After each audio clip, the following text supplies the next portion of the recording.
Château du Loir et collection, oui, c'est un rapport avec Jacques Corvaisier et la 15e édition du Salon Féerie du Parfum. C'est parti. Ah, qu'est-ce que ça sent bon, Jacques, quand on vient vous voir ici à l'espace des Récollets. Bonjour. Bonjour. Ça va bien? Ça va très bien, merci, vous-même? Oui, ça va super. Donc, il y a ce parfum, cette odeur, et puis en plus de ça, c'est tout un mélange.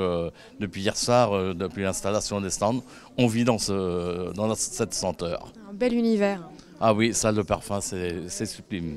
Alors, on a combien d'exposants pour cette 15e édition? Une petite vingtaine d'exposants, comme d'habitude. Hein. Voilà, et donc avec des fidèles qui viennent depuis la première année. Et puis cette année, on accueille deux nouveaux. Deux petits nouveaux. Et comment ils ont connu le salon? C'est surtout le bouche à oreille, hein, parce qu'entre eux, ils se disent, bon, faut venir sur le Château du Loir. Et heureusement que j'ai eu d'autres personnes qui n'ont pas pu venir, parce que je rencontrerais un très très gros problème avec deux salles. C'est peut-être d'ailleurs pas si facile que ça de devenir nouvel exposant ici au salon, puisque les fidèles, vous l'avez dit, reviennent chaque année. Donc peut-être pas simple de faire une place pour les petits nouveaux. Non, pas du tout. Les plans, faut travailler dessus pour réussir à placer tout le monde, c'est pas évident. Donc là, je sais qu'il me resterait éventuellement quelques mètres pour un autre collectionneur l'an prochain, mais à condition qu'il va falloir que la personne s'y prenne assez tôt. Il va falloir pousser les murs là, hein, Jacques. Alors je regarde ma montre, il doit être pas très loin de midi. Voilà, il est 11h45 et il y a encore pas mal de monde ce matin. Vous avez eu un pic d'affluence, je crois, à l'ouverture. Vous me confiez tout à l'heure hors caméra qu'il y avait une file d'attente à l'extérieur de l'espace. Ah oui, dès l'ouverture, donc j'étais obligé d'ouvrir un petit peu plus tôt, pratiquement 10 minutes plus tôt, parce qu'il y avait un monde, déjà il y avait peut-être une 15-20 personnes qui attendaient l'ouverture. Qui sont les personnes qui justement viennent vous voir ici au salon? Ce sont les collectionneurs, les habitants du Château du Loir, un petit mélange de tous ces gens?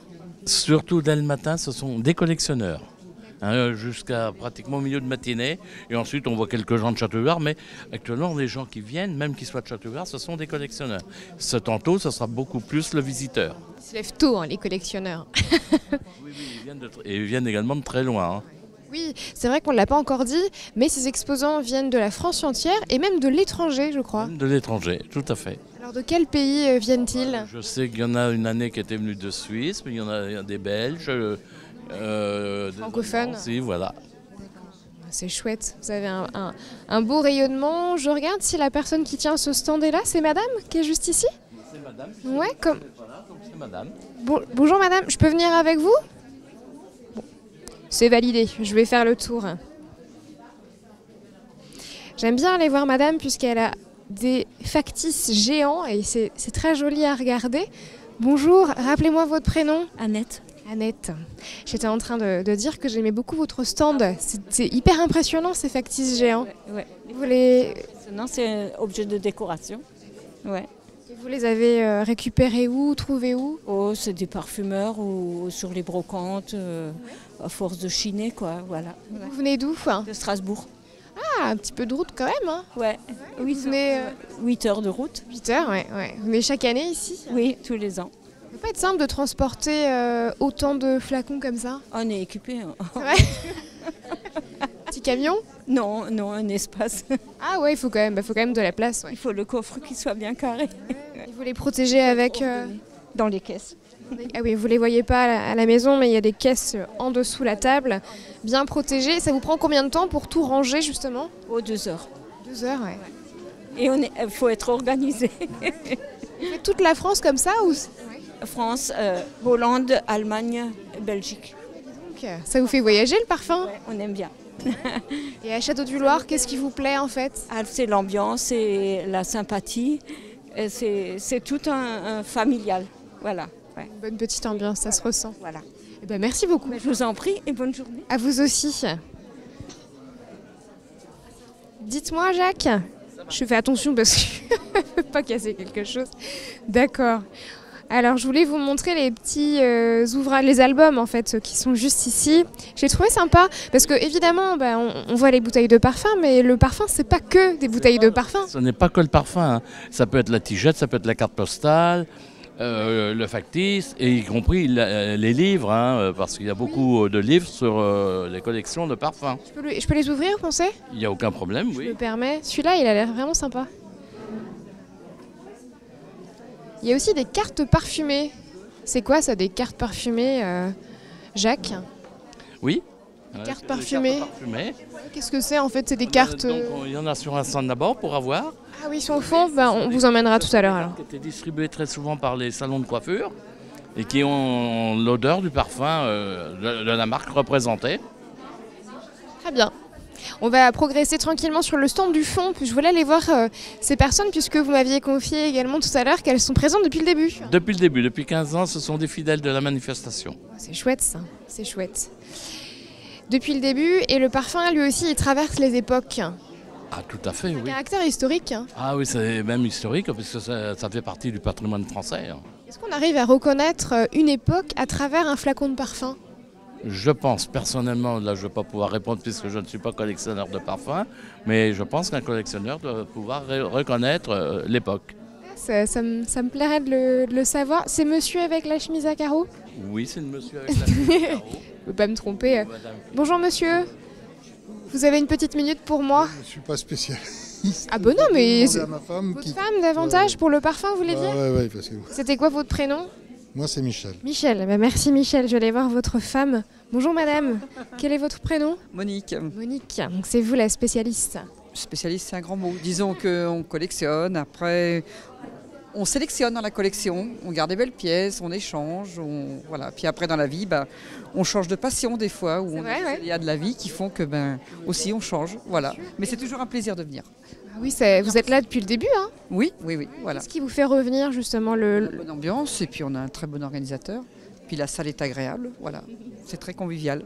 Ça vous permet, vous, en tant que collectionneuse, si je féminise le terme, de trouver des pièces que vous cherchez aussi? Oui. Le but du jeu c'est de trouver la perle rare. Tout le monde est à la recherche du Saint Graal. C'est vrai. Et c'est quoi pour vous le Saint Graal? Un flacon, d'abord un coup de cœur. C'est ça le plus important. Il y a quelque chose qui peut très bien ne pas plaire à quelqu'un, mais vous avez le coup de cœur. Oui. Et beaucoup de personnes qui sont là vous disent, oui, je viens, c'est au feeling aujourd'hui, c'est au coup de cœur. C'est le cœur qui parle. Voilà. Et je parlais avant avec Jacques, si vous voulez on peut se rapprocher par ici vers votre stand. Je parlais avec Jacques du caractère historique un petit peu des flacons de parfum. Je ne sais pas si vous allez pouvoir m'en parler, mais est-ce que un flacon peut correspondre à une époque? Est-ce qu'on peut reconnaître une époque à travers un flacon? Tout à fait. Bon, moi je ne suis pas commissaire-priseur, grand spécialiste, mais bien sûr on peut reconnaître, il y a l'étiquette, vous avez le bouchon Emery, vous avez tout un tas de périodes, vous avez les étiquettes. Moi j'aime beaucoup les étiquettes Art Nouveau, parce que c'est très floral, c'est comme le parfum. Le parfum était à l'époque, dans les années 1900, était très poudré, très, très persistant. Vous avez des parfums qui sont encore dans les flacons d'origine, et vous avez encore... vous ressentez toute une époque. Parce que c'est l'époque des fourrures, l'époque de l'insouciance, toute une époque joyeuse. Après, c'était beaucoup plus dur. Mais voilà, chaque parfum correspond à une époque. Des styles différents en fonction de l'époque. Bourgeois, à l'après-guerre, tous les parfums bourgeois, le parfum des soldats américains qui rapportaient en Amérique. Dans tout ça, le parfum a marqué toutes les époques. Vous avez les années 80, vous avez les années hippies avec tout ce qui était musqué, tout ce qui était... bien sûr, chaque époque est marquée par un parfum. Maintenant, il y a beaucoup de synthétiques. Voilà. Aujourd'hui, le parfum, ça reste un coût, hein, ça reste assez cher. Est-ce qu'à l'époque, c'était aussi les tarifs aussi élevés qu'aujourd'hui? Alors, moi, je vais vous dire, je vais peut-être être très passéiste, mais je regrette que le parfum soit devenu, entre guillemets, populaire. Pour moi, il fallait que ça reste un objet de luxe. Voilà. C'était vraiment quelque chose qu'on offrait dans des grandes occasions. Oui. C'est vrai. Je regrette un petit peu que maintenant, il y ait beaucoup de parfums synthétiques. Plus abordables, oui. Voilà. Il y a des parfums qui sont créés tous les jours. Oui. Mais combien de temps vont-ils vivre? Il y en a certains qui sont là depuis de très nombreuses années. Merci beaucoup. Mais je vous en prie. On a eu un petit cours d'histoire, c'était très intéressant. Voilà, oui. Et puis là, on passe sur un autre stand en face. Alors là, bien spécialisé sur le parfum Guerlain. Ah oui, c'est très joli. Avec le célèbre Chalimard qui traverse lui aussi les époques. On le voit encore aujourd'hui partout dans nos parfumeries. On voit même l'évolution de certains flacons. Et l'évolution de la collection, vous en pensez quoi, vous Jacques qui êtes un spécialiste? Je pense qu'il y a encore beaucoup à faire. Hein. Oui, et puis il y a encore beaucoup de choses à collectionner. Hein. Bah oui, bah à qui le dites-vous? Oui, oui. On va progresser et pouvoir peut-être se rapprocher d'un autre centre qui a également du maquillage, puisque bon, les parfumeurs ne font pas que du parfum. Voilà le parfum, les tubes de rouge à lèvres, les poudriers. Voilà, donc le parfum c'est tellement vaste. Voilà. Ça, je voulais vous montrer quelques images de ce maquillage et puis j'aimerais que l'on termine avec ces cartes parfumées, mais elles sont à l'autre bout de la salle. Donc je vous laisse admirer le parfum, le maquillage sous vos yeux et on se retrouve avec les fameuses cartes parfumées. C'est parti. Et les voilà, les fameuses cartes parfumées. On finit avec cette jolie image. voilà Pour tous les goûts. Hein. cartes parfumées, marque-page. Qui est sorti là. Ça c'est de la tigette, ça. Ah non, ça sent pas. Ah non, c'est pour mettre le parfum dessus, ça. C'est pour mettre le parfum dessus. Hein. Ok, comme dans les parfumeries. Comme dans les parfumeries. Donc on a encore la carte. Donc là, ce sont que des cartons de cartes, de marque-page. Il y en a plein, hein, donc c'est un sacré travail de cartes postales. rangement. C'est Bon, très beau. Des petites cartes d'invitation et tout. Il y a même, à mon avis, des petits calendriers. C'est minutieux comme travail. Hein. Ah oui, oui, là, c'est très vaste. Là. On est vraiment dans le haut niveau de la collection ici, Jacques. Ah, je pense, oui, tout à fait. Et je remarque aussi un truc intéressant, c'est qu'il y a autant de collectionneurs que de collectionneuses. Vous trouvez pas? Oui. C'est assez partagé, assez mixte. C'est partagé, hein, c'est pas spécial au sexe féminin. Hein. Parité respectée. Il y a beaucoup d'hommes qui collectionnent sur le parfum également. Eh ben merci beaucoup Jacques de nous avoir accueillis. On en profite pour rappeler quelques dates de vos prochains événements puisque le Forum des collectionneurs va approcher. Donc lui il approche, mais d'abord dans un mois, le 4 mars, ça va être le salon de la fève dans la salle de Vouvray-sur-Loire. Ensuite le lundi de Pâques, ça sera la brocante déballage de printemps, suivi au mois d'août du 32e Forum national des collectionneurs et passionnés. 32 ans déjà. Bon planning. Hein. Et depuis l'origine, c'est moi-même qui l'ai créé et ça fait 32 ans donc, que je fais tourner toutes ces manifestations. Eh ben, merci beaucoup Jacques, merci encore et à très vite. À bientôt et c'est moi qui vous remercie.